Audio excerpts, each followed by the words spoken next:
పశువులకు వచ్చేటప్పటికి మేపు అనేటువంటిది ఏ టైంలో ఉండాలి సార్? అంటే మేపు కొద్ది సేపు అంటారు కదా, వాటి బాడీ లెక్క ఏంటంటే 100 kg ఉంటే దానికి 10 kg కావాలండి.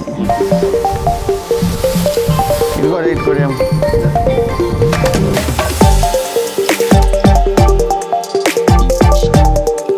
కంపల్గా ఫుడ్ పెట్టాలి వాటికి.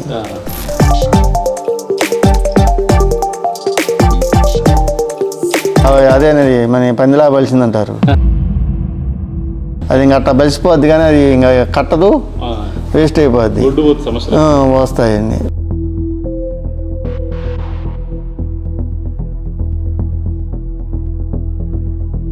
మేపు యాజమాన్యం అనేటువంటిది సీజన్ బట్టి, చలికాలం కానీ వర్షాకాలం కానీ ఎండాకాలం కానీ ఏమైనా సీజన్ బట్టి మనం మేపే విధానం ఏమైనా మారుతూ ఉంటుందా ఏంటంటే? స్పీడు మారదండి మా వాటికి వచ్చరికి.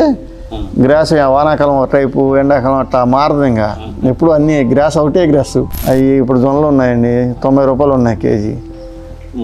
ఆ 90 రూపాయలు పెట్టి దానా వేస్తే మనం ఉన్నది కూడా అమ్ముకోవాలి మొత్తం. అట్లా అని చెప్పి వాటిని మేపకుండా అయితే ఉంటుందా మనం.